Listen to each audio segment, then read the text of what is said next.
ከመሃል እስከ ጠረፍ ኢትዮጵያ አለፍ ሲልም ከባህር ማዶ ድረስ የተወከሉ የተለያዩ ማንነቶች፣ አስተሳሰቦችና ባህሎች በአንድ ጥላ ስር የተሰባሰቡበት ስፍራ ነው። እንዲህ ያለው ድባብ በኢትዮጵያ ታሪክ የመጀመሪያ ያደርገው። የመድረክ በኢትዮጵያ ታሪክ የመጀመሪያ ያስባለው ጉዳይ ምንድን ነው?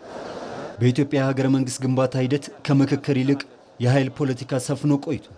ተጨቆንኩ አሊያም ተበደልኩ የሚል ኃይል ሁሉ ብረት እያነሳ ጥያቄውን በኃይል ለማስመለስ የሚያደርገው ጥረት ኢትዮጵያን ዋጋ ሲያስከፍል ቆይቷል። ሊቃኑ ለችግሮቹ መፍትሄ ለማመንጨት የሄዱበት ርቀትም ከዚህ ኋላ ቀር ፖለቲካ አስተሳሰብ ሀገርን ማላቀቅ አልቻለም። ታዲያ ኢትዮጵያ ሁሉን አቀፍ ሀገራዊ ምክክር ተግባራዊ ስታደርግም በልሂቃን ላይ ብቻ ሳትወሰን ሁሉንም የማህበረሰብ ክፍል ባሳተፈ መልኩ እውን ማድረጓም ከዚህ ቀደም ያልተተገበረው መንገድ ነው። ከዚህ ቀደም በአገር ጉዳይ የሚወስኑ ልሂቃን ናቸው። አሁን ግን ይሄ ሪቨርስድ መሆን አለበት ነው፣ ይቀየር።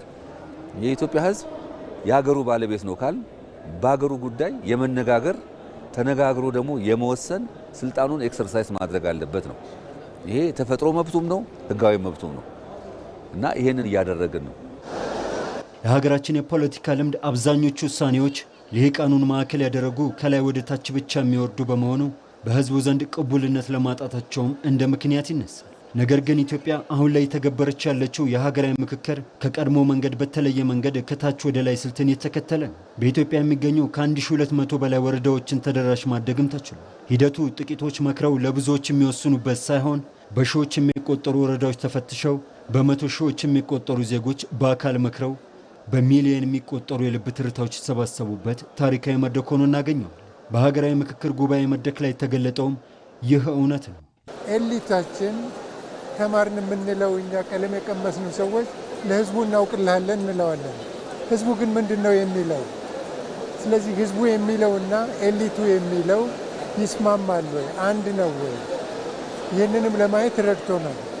ስለዚህ ህዝቡ ከታች ጀምሮ የሚፈልገውን ነገር እርሱ በሚገባው ቋንቋ እየተናገረና እየሄደ ነው እስካሁን የደረስነው። የተለያዩ ማህበራዊ፣ ኢኮኖሚያዊና ፖለቲካዊ መሰረት ያላቸው ዜጎች መሳተፋቸው ሂደቱ የጥቂቶች ሀሳብ በላይነት የሚንጸባረቅበት ሳይሆን የጠቅላላው የኢትዮጵያውያን ድምፅ የሚስተጋባበት እንዲሆን መሰረት ጥሏል። የሀገራዊ ምክክር ሂደት ከጥቂት ልሂቃን ክበብ ወጥቶ የሰፊውን ማህበረሰብ ተሳትፎና ድምፅ ማዕከል ማድረጉም ጠንካራና ዘላቂ ሀገረ መንግስት ለመገንባት መሰረታዊና ወሳኝ ድርሻ እንደሚኖረውም ይታመናል። ሀገረ መንግስት የሚገነባው በህዝቦች የጋራ ህልም፣ ስምምነትና መከባበር ላይ በመሆኑም አካታች የሆነ የማህበረሰብ ተሳትፎ ለሰላም፣ ለልማትና ለጠንካራ ሀገራዊ አንድነት ዘላቂው መንገድ ነው። እያንዳንዱ ተወካይ ከታች ጀምሮ የመጣው በሚናገርበት ሰዓት በእርግጠኝነት ይሄን ተንተርሶ እኔ እንኳን በራሴ ይጃቸው ከነበሩ አቋሞች ላይ ለስለስ የምልባቸው ጉዳዮች ተፈጥረዋል። ከዚህ አይነቱ ሁኔታና የተሻለ ለውጥ ይመጣል ብዬ እገምታለሁ። ስኬታማ ሆኖ በዚህ መልኩ ከሄደ ለምን እያንዳንዱ ሰው ከታች ጀምሮ የመጣ ነው። ችግሩን እራሱ ነው የሚናገረው፣ ፖለቲከኛው አይደለም የሚናገርለት። ፖለቲከኛው ቢረሳ እሱ ከታች ከወረዳ ከቀበሌ ከገበሬ ማህበር የመጡት ሰዎች የሚሰጡት ሀሳብ ጥሩ ግብአት ይሆናል። ይሄ ሁሉ ህዝብ በአንድ ጣሪያ ስር መወያየቱ በራሱ የሰላም ተምሳሌት ነው ብዬ ነው እኔ በራሴ የሚወስደው። ቀጣይም ደግሞ ለሀገሪቷ ሰው እንደዚህ እየተነጋገረ ችግሩን መፍታት ብችል ሰላም አይደፈርስም የሚል ነገር ነው ሀሳብ ያለኝ።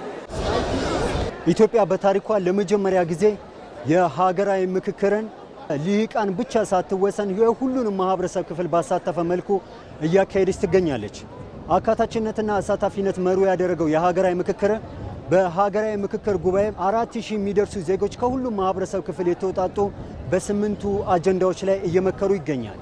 ይህ ሂደት ዜጎች በባለቤትነት ስሜት በሀገራቸው እጣ ፈንታ ላይ ለመወሰን የሚያስችል ታሪካዊ መድረክ ነው። በሀገራዊ መግባባት ሂደትም ዲሞክራሲያዊ ሀገረ መንግስትን ለማጽናትም መሰረት የሚጥል ነው።